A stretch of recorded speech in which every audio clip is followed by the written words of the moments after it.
చాలా మందికి ఉన్న డౌట్స్ ఏంటంటే రియల్ ఎస్టేట్కి సంబంధించిన సేల్స్ ఆన్లైన్ ద్వారా జరుగుతాయా లేదా? ఈ డౌట్ మీకు కనుక ఉంది అంటే ఈ సెషన్ మీ డౌట్స్ ని క్లారిఫై చేస్తుంది. ఇక్కడ గ్రాఫ్స్ చూడండి, ఇది 2024 అండ్ 2025 ప్రెజెంట్ ఉన్న గ్రాఫ్, రైట్? ఆన్లైన్ సేల్స్ అనేది 75% మార్కెట్ లో ఇంక్రీజ్ అయ్యాయి. ఆఫ్లైన్ మార్కెటింగ్ ద్వారా ప్రాపర్టీకి సంబంధించిన అప్రోచ్ కానీ సేల్స్ కానీ 25% ఉంది. ఇది ఇయర్ ఆన్ ఇయర్ అనేది చేంజ్ అవుతూనే ఉంటుంది. రియల్ ఎస్టేట్ కి సంబంధించిన ప్రాపర్టీస్ సేల్స్ అనేది ఆన్లైన్ మార్కెట్ ద్వారా సేల్స్ ఇంక్రీజ్ అవుతూనే ఉంటుంది పర్సంటేజ్. ఒకవేళ ఈ పర్సంటేజ్ ఇంక్రీజ్ అయింది అంటే 25 to 50% వచ్చింది, 25 to 30% వచ్చింది. చూడండి, ఏ ప్రాపర్టీస్ కి ఆఫ్లైన్ మార్కెటింగ్ ఎక్కువగా ఇంపాక్ట్ అవుతుంది అంటే టికెట్ సైజ్ ఎక్కువగా ఉందనుకోండి, 8 CR and 10 CR and 5 CR and 20 CR. Real estate కి సంబంధించిన ప్రాపర్టీస్ లో టికెట్ సైజ్ ఇంక్రీజ్ అయ్యే కొద్దీ ఆఫ్లైన్ మార్కెటింగ్ ద్వారా మోస్ట్ ఛాన్సెస్ అనేది ఎక్కువగా ఉంటాయి. కానీ ప్రాపర్టీకి సంబంధించిన టికెట్ సైజ్ అనేది 15 lakhs నుంచి 1.5 or else 2 CR వరకు ఉన్నా గానీ ఆన్లైన్ మార్కెటింగ్ ద్వారా సేల్స్ అనేది జరుగుతాయి. దట్ ఈస్ వై ఈ ఆన్లైన్ సేల్స్ అనేది హయ్యర్ ఇంపాక్ట్ అనేది ఉంటుంది రియల్ ఎస్టేట్ కి సంబంధించిన మార్కెటింగ్ లో.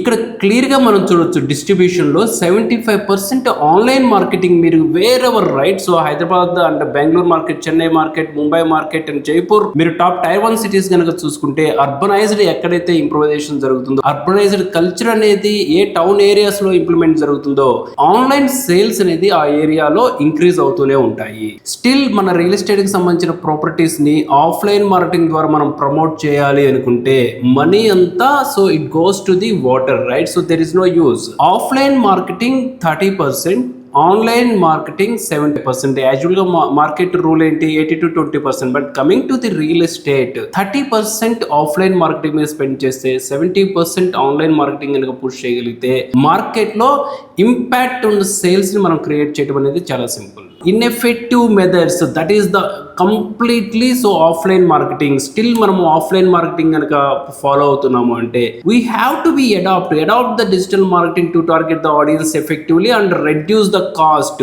ఆన్లైన్ మార్కెటింగ్ సంబంధించిన ప్రమోషన్ యాక్టివిటీ అనేది లెస్ అమౌంట్ తో మనము మార్కెట్ మీద ఇంపాక్ట్ అనేది క్రియేట్ చేయొచ్చు. Optimise the spending and increase the customer engagement. Let's example, nowadays market లో ఒక హోర్డింగ్ తీసుకోండి. ఏ హోర్డింగ్ తీసుకున్నా కానీ హైదరాబాద్ రేడియస్ లో మినిమం 5 lakhs అనేది ఉంటుంది. ఏది టాప్ ప్రైమ్ లొకేషన్స్ లో సమ్హౌ ఒక 2-3 lakhs ఉన్నా గానీ ఇట్స్ మోర్ ఎవర్ లాక్స్ లోనే ఉంటుంది. అలాగే చిన్న లాలీపాప్స్ లాంటికి సంబంధించిన హోర్డింగ్స్ మనం ప్లేస్ చేయాలన్నా కానీ మినిమం 20,000 rupees ప్రైమ్ లొకేషన్ లో వస్తుంది. అందులోనూ మనకి 1 board కాదు, మనం we have to go with the 4-5 boards అనేది వెళ్ళాలి. అంటే ఒక 1 lakh ప్రమోషన్ అనేది మనం చేయాలి. ఈ 1 lakh అనేది ఆఫ్లైన్ మార్కెటింగ్ ద్వారా మనం ప్రమోట్ చేసే కంటే ఆన్లైన్ మార్కెటింగ్ అప్రోచ్ కనుక చేయగలిగితే, the proper execution, the proper స్ట్రాటజీని కనుక మనము ఇంప్లిమెంట్ చేయగలిగితే మార్కెట్ లో ఇంపాక్ట్ అనేది ఎక్కువ క్రియేట్ చేయడానికి ఛాన్సెస్ ఎక్కువగా ఉంటాయి. When coming to the Hyderabad and Bengaluru and Chennai, Mumbai, so ఈ సిటీస్ లో కనుక మనం చూసుకుంటే రియల్ ఎస్టేట్ కి సంబంధించిన సేల్స్ వీళ్ళు ఆన్లైన్ మీడియంస్ ద్వారానే చేస్తున్నారు. ఎలా చేస్తున్నారు? Go with the CRM. ఎవరైతే ఏజెన్సీస్ రన్ చేస్తున్నారో వాళ్ళు 100% CRM కి సంబంధించిన ఆటోమేషన్స్ ని ఫాలో అవ్వాలి. ఎక్స్పెషల్లీ ఏజెన్సీస్, నేను ఏజెంట్ కి చెప్పట్లేదు.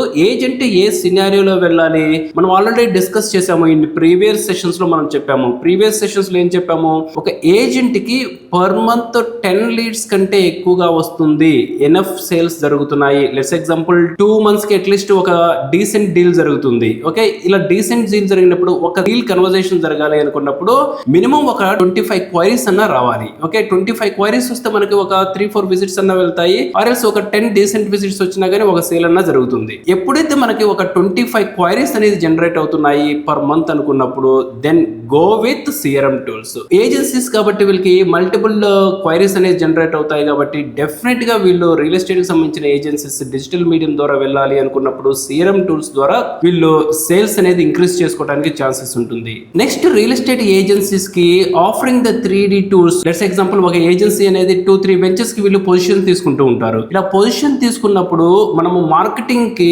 20,000, 30,000, 40,000 ఇలా స్పెండ్ చేస్తూ ఉంటారు. ఉంటారు. ఇలా స్పెండ్ చేసేటప్పుడు వీటికి ROI మెజర్ అనేది మనము ఐడెంటిఫై చేయలేము. ఆఫ్లైన్ లో లెట్స్ ఎగ్జాంపుల్ మీరు ఒక హోర్డింగ్ మీద ఇన్వెస్ట్ చేశారు, ఒక పేపర్ అడ్వర్టైజ్మెంట్ ఇచ్చారు, వీటికి ROI ఎలా మనం మెజర్ చేస్తామో ఇట్ టేక్స్ టైం. అదే ఒక ఆన్లైన్ మీడియం కనుక మనం తీసుకుంటే ROI ని మెజర్ చేయటం అనేది చాలా సింపుల్. ROI మనం ఎప్పుడైతే మెజర్ చేయగలుగుతున్నామో స్పెండింగ్ చేసే అమౌంట్ మీద మనం ప్రాపర్ స్టెప్స్ తో ఫార్వర్డ్ వెళ్తున్నామో అనేది దట్ ఈస్ ద ఇండికేషన్. ఇప్పుడు 3D టూల్స్ కి సంబంధించింది కావచ్చు, విజువల్ ఎంపీలింగ్ సంబంధించింది కావచ్చు, వాట్ ఎవర్ ఇట్ ఈస్, ఒక విజువల్ ఎపీరియన్స్ అనేది కస్టమర్స్ కి ఉండాలి. ఒక డ్రోన్ మీద ఇన్వెస్ట్మెంట్ చేయటమో, లేదు అంటే ఒక ఫోటోగ్రఫీకి సంబంధించిన దాని మీద ఇన్వెస్ట్మెంట్ చేయటమో, వీడియోగ్రఫీ మీద ఇన్వెస్ట్మెంట్ చేయటమో, ఇలాంటి ఒక డిజిటల్ ఎక్స్పీరియన్స్ అనేది కస్టమర్స్ కి ఇవ్వాలి. సో ఈ విధమైన యాక్టివిటీ చేయటం వల్ల digital marketing through real estate కి సంబంధించిన ఏజెన్సీస్ అనేది కస్టమర్స్ ని ఇంప్రెస్ చేయటము, సో దట్ కన్వర్షన్ కి వెళ్ళటం అనేది ఛాన్సెస్ ఎక్కువగా ఉంటాయి. Next one, smart add formula. What is the smart add formula? చాలా మంది అడ్వర్టైజ్మెంట్స్ అనేది హ్యూజ్ గా, లెట్స్ ఎగ్జాంపుల్ టార్గెట్స్ ఉంటాయి. నాకు నెక్స్ట్ మంత్ ఒక వెంచర్ పొజిషన్ లోకి వస్తుంది, నేను రెడీ టు ఇన్వెస్ట్ 1 lakh అయినా నేను ఇన్వెస్ట్ చేయడానికి రెడీగా ఉంటాను. Don't do that, that is the wrong formula. మీకు వెంచర్ పొజిషన్ లోకి వస్తుంది, కంపల్సరీగా మనం సేల్స్ క్లోజ్ చేయాలి అనుకున్నప్పుడు first start with the small campaignings. Right audience ని మనం టార్గెట్ చేయడం అనేది నేర్చుకోవాలి. That is the smart ad funnels. ఎక్కువగా ఇన్వెస్ట్ చేయొద్దు. డెఫినెట్ గా మనం ఎక్కువగా ఎప్పుడైతే ఇన్వెస్ట్ చేస్తామో డెఫినెట్ గా it gives the bad results. మనము ఆ రిజల్ట్స్ కి అంత ఇంప్రెస్ అయితే అవ్వము. Then go with the smart ad funnels. దీనివల్ల మనకి రిజల్ట్స్ ఇంక్రీజ్ అవుతాయి. Then later on increase the budget. Then fourth one is the marketing like media. Media content అంటే మనం కాంటెంట్ క్రియేట్ చేస్తాం కదా, విజువల్ కావచ్చు, లేదు అంటే యాంకర్స్ తో షూట్స్ కావచ్చు, డ్రోన్ షూట్స్ కావచ్చు, వాక్ త్రూ కి సంబంధించింది కావచ్చు. డిజిటల్ మీడియంస్ ద్వారా మన విజువల్ కాంటెంట్ అనేది బ్రెయిన్ స్ట్రోమ్ ఐడియాస్ తో మనం మార్కెట్ ని అప్రోచ్ అవ్వాలి. ఎక్కువగా విజువల్ కాంటెంట్ ని యూటిలైజ్ చేసుకోగలిగితే రియల్ ఎస్టేట్ కి సంబంధించిన agents, these are all the winning strategies. ఎవరైతే ఈ 4 స్టెప్స్ ని ఫాలో అవుతున్నారో డెఫినెట్ గా ఫెయిల్యూర్ అయితే ఉండదు, బట్ ప్రోగ్రెసివ్ రిజల్ట్ అయితే మనం చూడగలుగుతాము. ఇవన్నీ వీళ్ళు చేయగలుగుతున్నారంటే it's all about online. Offline ద్వారా సేల్స్ అనేది జరుగుతాయి, బట్ ఇంపాక్ట్ సేల్స్ అనేది జరగదు. ఎప్పుడైతే ఆన్లైన్ కి స్విచ్ అవుతారో దెన్ ఇంపాక్ట్ఫుల్ సేల్స్ అనేది మనం చూడగలుగుతాము. ఆన్లైన్ కి స్విచ్ అవటం వల్ల ఇంపాక్ట్ఫుల్ సేల్స్ అనేది మనం ఇంక్రీజ్ చేసుకోగలుగుతాము. Do the best practice with digital behaviour alpha community and all the best.